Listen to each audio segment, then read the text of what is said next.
Hey, what is up guys, I'm KBHD here, and one of the trends at CES is if you walked around long enough, you would see a bunch of TVs, a bunch of VR headsets, and a bunch of drones. And it wasn't always this way, drones have come a long way in the past couple years since we first started messing with them.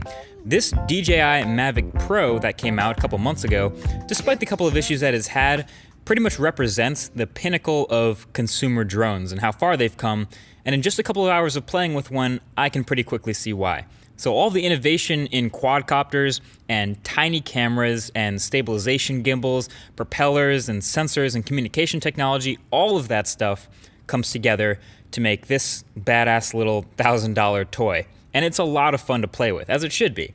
So I've always had a sort of basic staple for, I guess when new smartphones come out, how they can be complete, good display, good battery, good camera, etc. Well, for a drone, basically what I'm looking for is good performance, good controls, and then of course a good camera.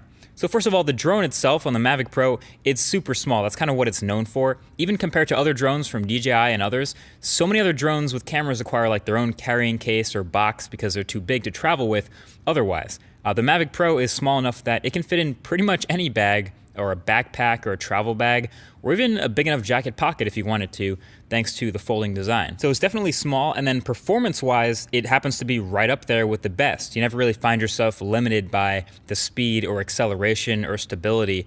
You can use it up to 4 miles away, and basically the biggest challenge there when keeping it so far away is just keeping an eye on it on the horizon, keeping your orientation so you can fly it back. The controller is actually pretty clever. It's part drone controls and part video controls, and they put a lot of that power on your smartphone. So you grab the DJI app for Android or iOS and clip your phone in there, and then it gives you recording controls for the camera and then all kinds of information for when the drone is on. Plus the top part of the controller itself is just your typical joystick controller. So going up, down, side, side, forward, backward, turning, all that. Now, fun fact, the Mavic Pro has a 3,800 milliamp hour battery that you can remove. So not really that much bigger than the smartphone you might be watching this on, but that battery can power the drone for a 25-minute flight time before it starts wanting to come home and land. And that might not seem like that much at first, but that's actually way on the upper end of longer drone flight times on a single battery. And the batteries recharge pretty quickly too. So basically, if you want to fly for a while, you got to have a couple batteries ready to swap out. But all this to me is kind of secondary to the main reason I would get a drone, which is having a camera in the air. So the Mavic Pro has a built-in 4K 30 FPS camera on a gimbal, and this is kind of what DJI does best, so they're great with stabilization of larger cameras. That translates pretty well here too to the gimbal on the Mavic Pro. And the camera itself is so small that it's basically a smartphone-sized camera sensor with a super wide lens. But that's actually not a bad thing at all, because you already know how good smartphone cameras have gotten in the past couple of years. So having a camera this small is no problem for 99% of uses. So you can imagine like a Galaxy S7 Edge or an iPhone 7 camera up there in the sky.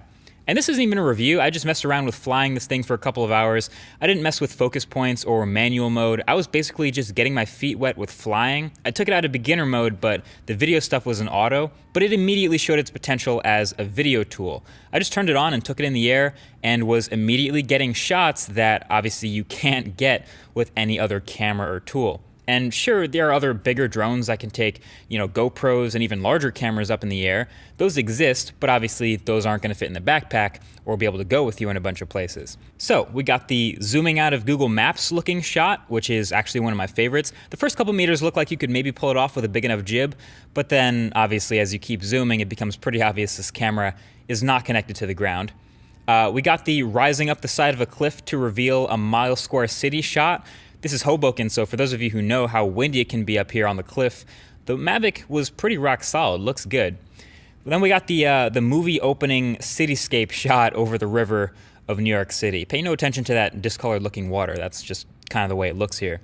And all of this stuff was pretty easy just from pointing in the right direction and hitting record and just doing a basic move. But shout out to Dom from Mac Mixing for helping me shoot this. The dude's already a boss with his Mavic Pro, and I'll link his stuff below. That's why you see multiple drones in like half these shots, is because he's out here making movie magic and I'm just kind of messing around in the corner trying to get a top-down shot of a random boat. Worth it though. I love top-down shots.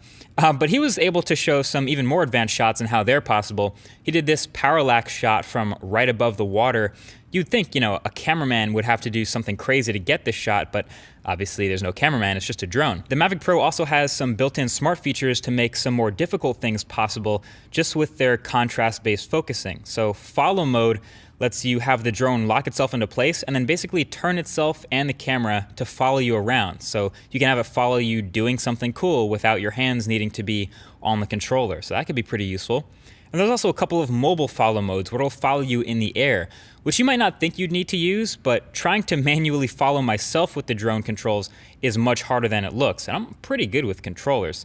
So having the drone just lock onto me and follow me automatically using the software was way too cool. It's not perfect, but it's obviously way better than I would have gotten trying to do it myself. Plus, I don't have to be holding the controller.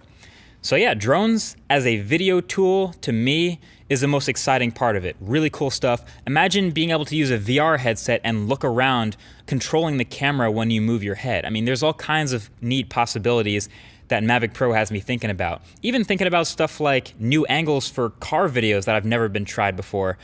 I guess all I can say is stay tuned for that. This won't be the last time I mess with airborne cameras, so this is just one of many drone videos to come, obviously. Thank you very much for watching this one, and I'll talk to you guys in the next one. Peace.